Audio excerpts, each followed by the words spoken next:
Le parcours des déchets, il est celui de la voie qu'on voit là. Ils vont entrer et venir sur le pont bascule qui est là. Oui. Attention, il y a du Il y a du goudron encore frais.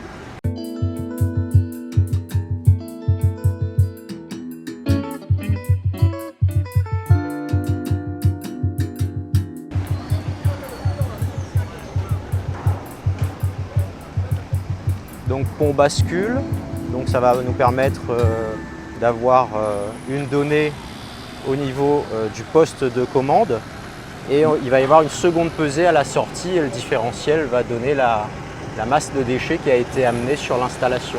D'accord. Donc c'est évidemment les déchets de la poubelle verte là qui arrivent ici. Pas les déchets de la poubelle verte et éventuellement des biodéchets qui auraient été collectés séparément. Donc pas tous les biodéchets puisque la vocation des biodéchets c'est surtout un retour au sol, donc on peut très bien les composter chez soi, mais dans certaines zones, s'il y a des collectes, ces biodéchets pourront venir sur Reneva pour être méthanisés. À quoi c'est intéressant alors de continuer à trier les biodéchets si à la fin ils vont dans le même collecteur que les déchets ménagers? Ils ne vont pas dans le même collecteur puisqu'on a une entrée séparative ici, avec un traitement complètement séparatif. D'accord. Voilà.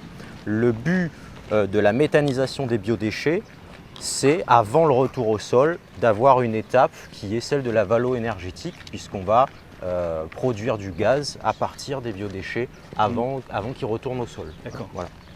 Alors l'agencement du site depuis votre dernière visite n'a pas changé, hein. Donc on a toujours deux entrées. Donc une entrée pour les biodéchets dans cette zone qu'on appelle la zone 19 biodéchets. Donc un camion qui transporte des biodéchets va reculer à quai, déverser son chargement dans la zone qui est un peu rabaissée par rapport au reste. Et un chargeur va venir traiter ces biodéchets, les mettre dans un déconditionneur, un broyeur et les envoyer dans le digesteur dédié, qui est séparé de toutes les autres matières organiques. D'accord, d'accord.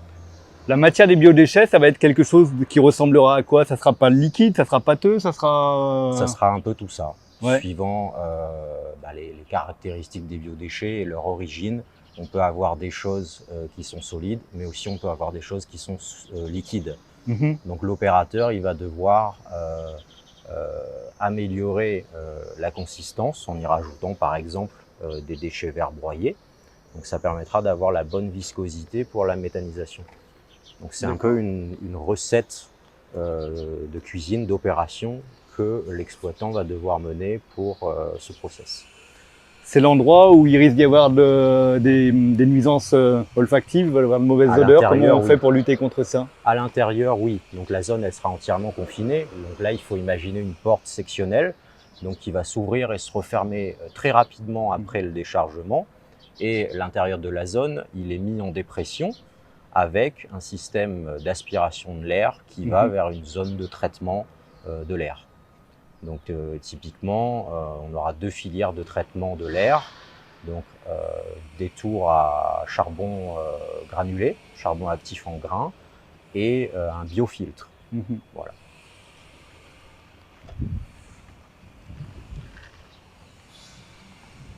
Donc ensuite l'autre porte qui est celle de l'entrée de la réception des ordures ménagères, donc le fameux bac vert. Oui. Donc avec une zone qui peut accueillir 5 camions en même temps. Donc il y a 5 quais de vidage dans la fosse. C'est ça, parce qu'ici on accueille 60% des déchets de la Réunion, c'est ça, hein? C'est ça.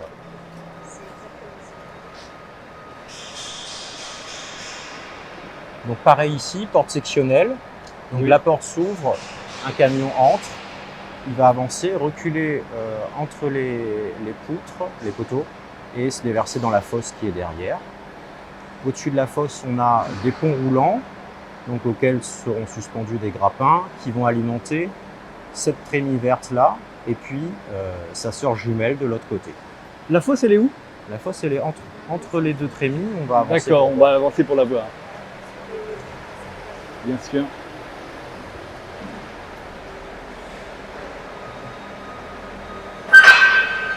Donc c'est ce qu'on appelle la fosse, qui n'est pas si grande, hein, comparée aux fosses d'installation d'incinération d'ordures ménagères. Donc là, c'est une fosse qu'on va vider à la fin de la journée. Donc, globalement, si on reçoit 1000 tonnes de déchets sur 12 heures, donc les 1000 tonnes vont être passées dans la chaîne de tri. D'accord. Et ça, c'est pas des chiffres que vous donnez au hasard, c'est les vrais chiffres. Chaque jour, on produit 1000 tonnes de déchets? Oui, on est entre 800 et les 1000 tonnes. Voilà, ça dépend des périodes. Voilà, et pendant des années, ces 1000 tonnes par jour étaient entassées dans la montagne de déchets qui est à côté du centre. Et désormais, ils seront traités. Alors, ça permettra de les trier effectivement et d'avoir de nouvelles formes de valorisation. Donc, de chaque côté de la fosse, on a ces entonnoirs verts qui sont des trémies, qui permettent d'alimenter la chaîne de tri, que vous n'avez pas vu la dernière fois, puisque le bâtiment il était vide, il me semble. Donc aujourd'hui, elle est quasiment montée.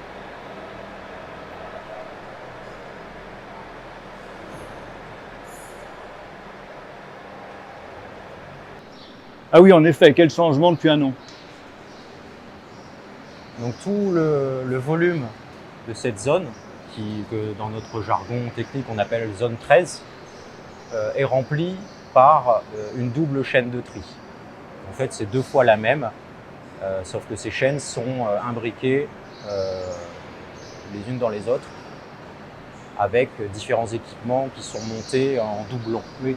Ça permet, pour faire de la maintenance, d'avoir toujours une chaîne de tri qui fonctionne sur les deux.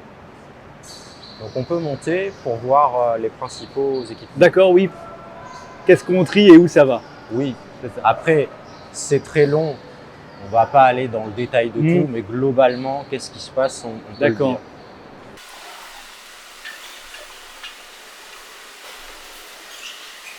Alors on va commencer, le premier organe de la chaîne de tri, c'est ce qui est derrière vous, donc ça s'appelle un broyeur, un pré-broyeur. Donc ça va permettre de calibrer tous les déchets suivant une taille, mais aussi de protéger toute la chaîne de tri qui est derrière le broyeur. Donc s'il y a des métaux, des objets volumineux qui ont été pris par le grappin, ils vont être broyés et conditionnés par ces deux installations qui sont en tête de la chaîne de tri. Donc les éléments broyés vont monter sur ce tapis convoyeur et ensuite vont s'enchaîner différentes phases de traitement. Donc on va avoir d'abord des cribles. Donc les cribles vont séparer les déchets, donc suivant des tailles, 0, 100 mm et 100, 300 mm.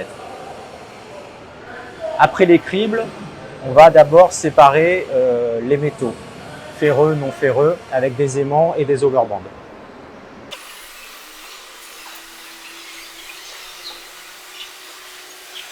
Donc séparateur d'objets longs, overband. Les résiduels vont passer dans ces équipements qui sont des trieurs optiques qui vont pouvoir extraire la matière en fonction de leur longueur d'onde.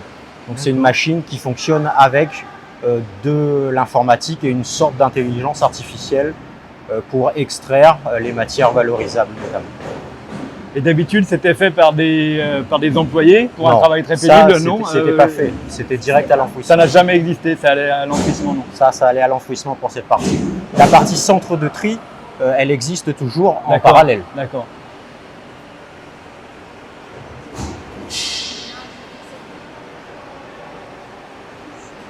C'est ça, c'est 800 tonnes par jour, quoi. Bonjour.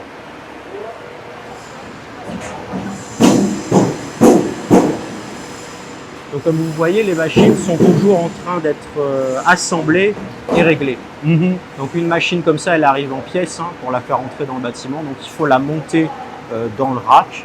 Et puis une fois qu'elle est montée, il faut la régler, la raccorder électriquement. Donc on a une armoire électrique qui est plutôt un container électrique donc pour centraliser toutes les machines. Et on pourra d'ici un mois faire ce qu'on appelle des essais à froid. C'est-à-dire faire fonctionner les machines sans déchets dedans. D'accord. Voilà. Et le montage des machines a commencé depuis quand? Ça a duré un an cette histoire? Oui, globalement ça a duré une année. Oui.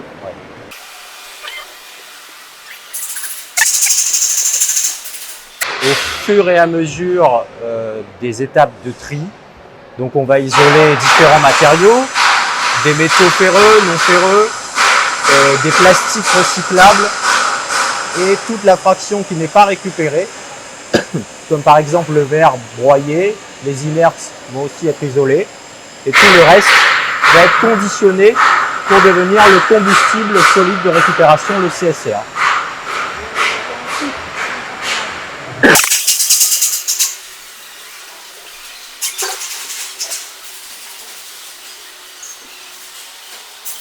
La sortie de la chaîne de tri se trouve contre la paroi. Tout au fond. C'est le convoyeur qu'on voit. Et les CSR vont sortir du bâtiment, donc par un convoyeur extérieur, qui va rejoindre la partie combustion, valorisation énergétique dans un autre bâtiment. Donc tout ce qui est recyclable, inerte, refus, métaux, vont être extraits dans ce bâtiment et tomber dans des bennes qui pourront directement être récupérées par des camions et sortir. Et comment ça se fabrique un CSR? Un CSR, c'est quoi déjà? C'est un bloc à la fin? C'est un petit Non, c'est pavé? C'est du vrac. C'est du vrac. Il faut imaginer des éléments qui font entre 3 et 10 cm, qui n'ont pas pu être récupérés, qui n'ont pas de valeur au niveau du recyclage, mais qui ont une valeur au niveau de la valorisation énergétique. Nous, comme on est à côté, on valorise à côté, on n'a aucun intérêt à faire des granulés par exemple, donc c'est du vrac qui va être amené juste à côté.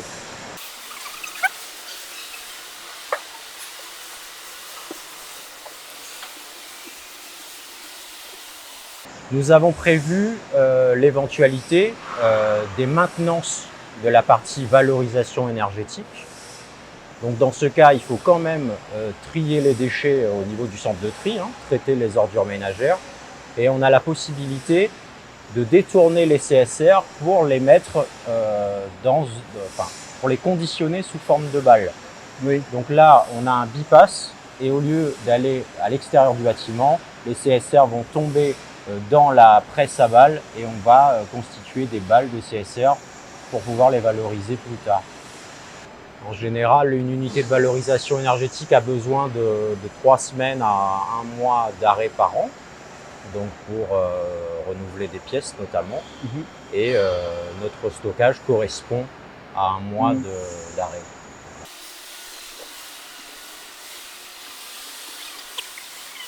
Donc toutes les caisses que vous voyez là, ce sont encore des équipements, mais des trieurs optiques, qui sont notamment les parties informatiques, les ordinateurs qui font fonctionner les tri optiques. Bonjour, ça va bien? Ça va. Et ces équipements vont être montés en dernier par des équipes spécialisées. Donc là, on est plutôt sur le gros œuvre de la chaîne de tri.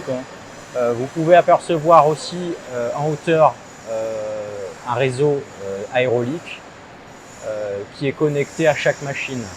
Donc c'est notamment pour extraire les poussières et les odeurs. D'accord. Donc tout ça est canalisé et envoyé vers le traitement de l'air. Et tout ce qui est traité par les sélecteurs optiques, ensuite, c'est valorisé comment qui ne va pas aller en CSR? Alors nous, en tant que valoriste des déchets ménagers, donc on doit respecter une réglementation qui est celle d'aller chercher les matières recyclables dans les déchets. Donc l'installation, le centre de tri est capable de faire ça.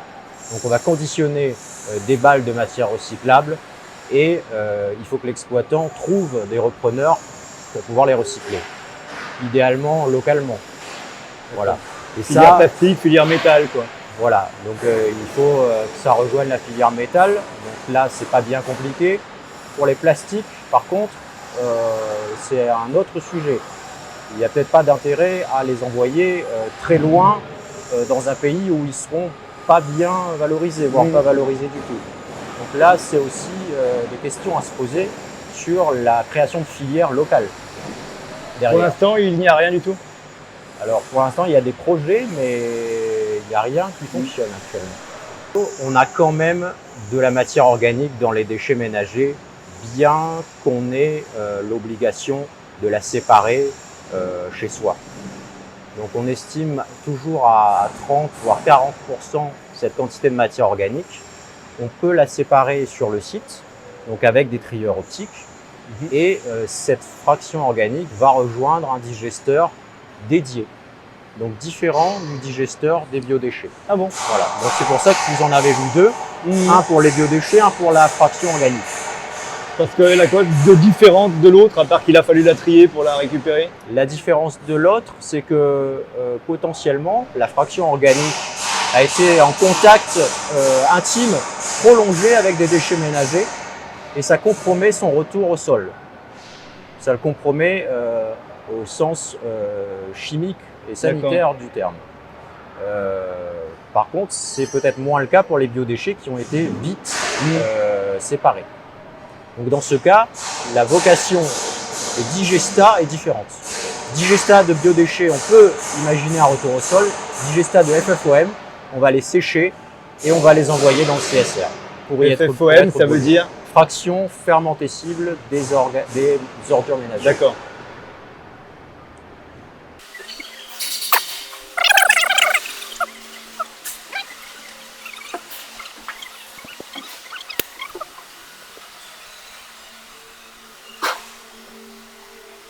Cette machine, donc cette presse à balles, elle va permettre de presser tous les éléments qu'on va sortir de l'installation. Donc ça peut être des CSR, mais ça peut être aussi les métaux qu'on a récupérés. Donc ils peuvent passer dans la presse à balles. On peut faire des balles de métaux, des balles de plastique. D'accord. Et quand on dit une balle, ça ressemble à une balle de tennis à la fin, tout simplement? Alors une balle, ça ressemble plutôt à un parallélépipède. On ne va pas parler d'un mètre cube, mais plutôt un peu moins. Donc c'est un truc qui peut entrer dans un container sans perdre trop de place. Oui. Si ça aurait été rond, on perd les angles. Là, on est plutôt sur une balle presque cubique. L'intérêt de la presse à balles, c'est pour le stockage? C'est pour le stockage et le transport. Donc cas de fonctionnement normal. Donc si on a l'unité de valorisation énergétique qui est dans cette zone, donc on a les CSR qui vont quitter ce bâtiment, rejoindre celui-ci, tomber dans une autre fosse, et cette fosse est dédiée à l'alimentation de la valorisation énergétique, qui n'a pas le même rythme d'alimentation que le rythme de tri et d'apport des déchets, qui sont plutôt la journée. La valorisation énergétique, elle fonctionne 8000 heures par an, 24 heures sur 24. Donc il faut avoir un stockage tampon et une alimentation régulière. 24-24, ça ne s'arrêtera jamais? Ça s'arrêtera pour maintenance. 3 semaines par an? 3 semaines par an, 3 à 4 semaines par an. Mais sinon, ça ne s'arrête pas. Vous avez le hall de stockage. Le hall de stockage, c'est qui est en train d'être construit là? C'est lui? Voilà. D'accord. Donc c'est un hall simple, c'est juste un toit. Lorsqu'on a du CSR à stocker, donc on va le mettre en balle, enrubanner les balles avec un film pour qu'il n'y ait pas d'humidité qui se mette dans le CSR et on va pouvoir les stocker dans cette zone. Le CSR, c'est un produit inerte, à moins qu'ils prennent l'eau et que ça se dégrade, mais normalement ça ne bouge plus. Bah, comme il y a quand même des fibreux dedans, du cellulosique, on peut déjà capter de l'humidité. Il y a des matières biogéniques qui sont quand même... c'est pas la matière. Ça va? Oui, ça va. Bonjour monsieur, bonjour. Et donc le CSR, faut quand même pas qu'il traîne trop longtemps, faut pas le laisser traîner 1 an, quoi. En fait, on ne sait pas vraiment, puisqu'on n'a pas de retour d'expérience sur 1 an de stockage de CSR. Peut-être que ça tient bien, à condition que ce soit bien pressé et bien enrubanné.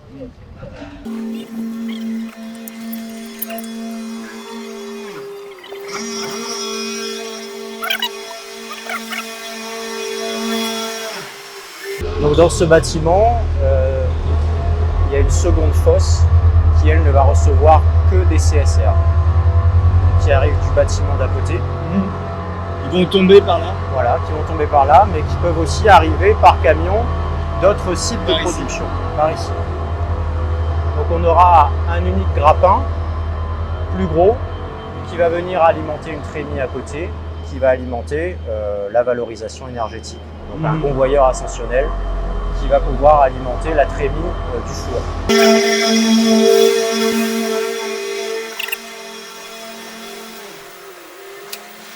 Donc cette trémie, vous voyez, elle est beaucoup plus grosse que celles qui sont dans le centre de tri.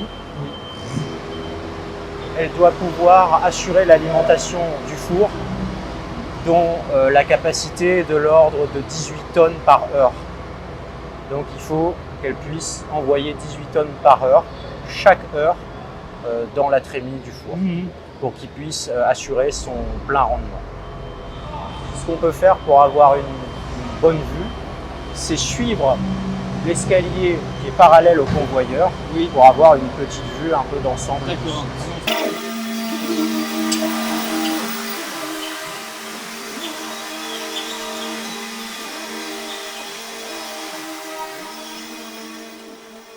Oui, c'est sportif.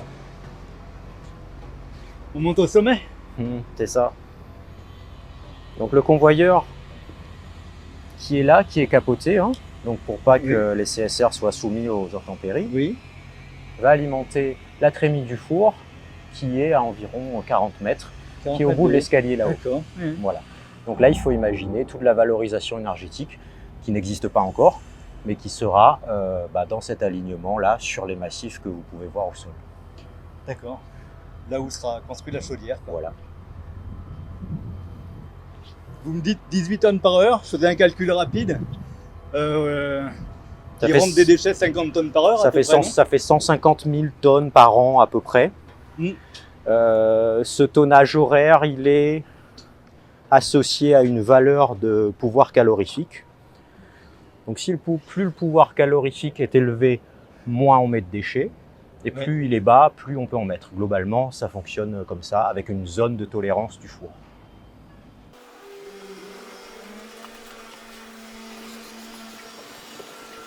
Oui, l'image est pas mal parce que là, on voit la montagne qu'on a fabriquée en 20 ans, peut-être même plus.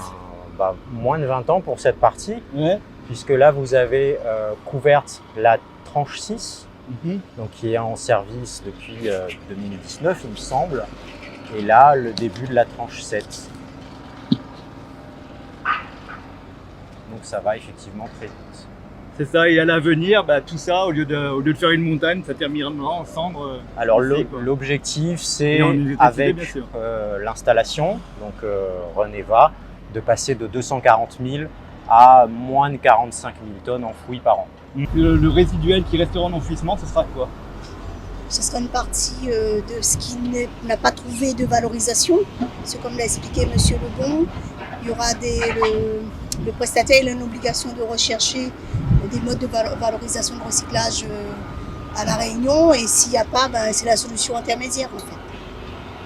Mais ça sera du plastique, ça sera quoi? Ah non, ça sera du mâche-fer. Ça peut être des inertes, des composites qui peuvent être ni recyclés ni brûlés dans une installation de valorisation énergétique. Et ça peut être aussi des mâches-fer, donc qui sont les cendres sous chaudière, et pour lesquelles aujourd'hui il n'existe pas de filière à La Réunion. D'accord. Donc il faut développer cette filière. Voilà, c'est ce qui restera de la chaudière. Les cendres, voilà, c'est exactement ça. Mais on n'aura plus, ce qui est bien là, c'est que vous voyez l'avant, l'après, quoi. C'est ça.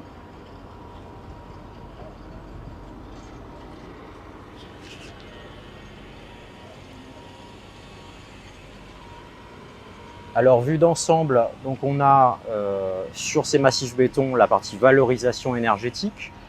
Donc dans l'ordre, ça comprend la trémie, le four, donc pour la zone de combustion. Au-dessus du four, donc il faut imaginer une chaudière horizontale, donc qui va permettre de vaporiser de l'eau pour faire de la vapeur. Ce circuit de vapeur, il va rejoindre ce bâtiment qui est haut, qui contiendra un turbo-alternateur. Donc c'est cette partie qui va produire de l'électricité. La vapeur en retour va être recondensée donc pour redevenir à l'état liquide et revenir dans le circuit de la chaudière. Là, je la fais très très simple. Et avec tout ça, bien sûr, une usine dans l'usine qui est celle du traitement des fumées. donc le traitement des rejets gazeux avant rejet à l'atmosphère. Les fameux réfiums, c'est ça? C'est ce qu'on récupère sur les filtres des cheminées? Entre autres, c'est ça, voilà. Et c'est ça qu'il est impossible de traiter à La Réunion et qu'il faut envoyer, c'est le déchet ultime qui lui n'est pas traitable ici, qu'il faut envoyer en Europe. C'est un déchet ultime, donc ce sont des résidus d'épuration des fumées, donc qui ont un statut de déchets dangereux et qui doivent être envoyés dans une installation de traitement de déchets dangereux qu'on n'a pas à La Réunion. Pas à La Réunion. Voilà. D'accord. Ici on les conditionne seulement pour pouvoir les envoyer. Voilà. On ne peut pas les traiter. Et c'est ce qui se passe actuellement. Parce qu'on a quand même une production de déchets dangereux conséquente malgré tout à La Réunion. Et tout est envoyé en traitement par rapport à la réglementation. C'est en métropole. Donc voilà, ici il y aura la chaudière donc, qui générera de l'électricité. Alors, elle va produire de la vapeur pour alimenter la turbine qui produit de l'électricité. L'électricité, elle est entièrement injectée sur le réseau EDF. Donc c'est un réseau qui a été créé à cet effet, donc une double ligne de tension, donc posée par EDF dans le cadre du projet et qui alimente un poste qui se situe à 5 km d'ici sur Saint-Pierre. Donc cette quantité d'électricité, elle va être bienvenue sur un réseau qui est en tension. C'est un mauvais jeu de mots, mais c'est une quantité d'électricité sur laquelle l'exploitant compte beaucoup. Donc on doit absolument arriver à livrer cette électricité d'ici 2 ans. D'ici 2 ans, oui d'accord. Donc il y a quand même une course contre la montre à mener. Tout à fait. Et la revente de cette électricité sur le réseau EDF, elle permettra de payer tout ou partie du traitement des déchets? Alors, dans le cadre de la politique de la CRE, de la Commission de la régulation de l'énergie, donc l'électricité produite va permettre de financer nos installations de valorisation énergétique exclusivement. Sauf que quand on fait de la valorisation énergétique, on est à la frontière entre le traitement des déchets et la production d'énergie. Donc oui, ça va aider à réaliser nos investissements et à faire notre fonctionnement annuel. D'accord, pour la partie UVE Voilà. Et puis les autres sous-produits que vous avez tirés pour faire des engrais sans doute, des choses comme ça? Alors pour les autres sous-produits qu'on va retirer, donc dans un second temps, on aimerait aller vers un retour au sol des digestats de biodéchets. Donc ça ne se fera pas tout de suite, il faut que ça fonctionne, il faut qu'on expérimente avant de faire d'autres investissements pour faire du compost. Mais oui, on a l'intention, dans une logique en tout cas de performance, de faire un retour au sol sur les digestats. Le biogaz qui est produit par la méthanisation, puisque c'est quand même la vocation de la méthanisation, faire du gaz, il va aussi rejoindre le four de la valo énergétique et il va participer dans une moindre mesure à la production d'électricité aussi. Les travaux reprendraient en juin pour une UVE qui serait terminée vers octobre-novembre 2026 donc, et qui entrerait en essai à partir de cette période. D'accord. Et en attendant, alors tous les CSR, il faudra les stocker? Alors en attendant, on va faire tourner le centre de tri, mais on aura besoin de 10 à 12 mois pour bien le régler, pour s'assurer qu'il fonctionne bien. Donc ça, c'est des périodes incompressibles qu'on aurait eu de toute façon si l'ensemble était livré en même temps. Mais ça va nous permettre, dès qu'on a l'UVE, d'avoir un CSR qui soit déjà de qualité. Donc ici, on a le bâtiment de stockage des mâches-fer, donc qui va permettre de maturer les mâches-fer, donc qui refroidissent et qu'ils s'oxydent naturellement avant de les envoyer à l'enfouissement. Ça peut être utilisé pour faire du goudron, de mâche-fer, pour faire des... Oui. Mais à La Réunion, comme l'a expliqué M. Lebon, il faut qu'il y ait un projet de valorisation. Pour l'instant, il n'y a pas de projet, voilà, donc c'est un projet aussi à développer. D'accord, tout à l'heure on parlait des plastiques, mais les mâches-fer aussi, il y aurait une filière. Les mâches-fer aussi, et c'est des expérimentations à mener avec avec les services de l'État, avec les universités notamment, et les professionnels, donc comme le monde du BTP par exemple.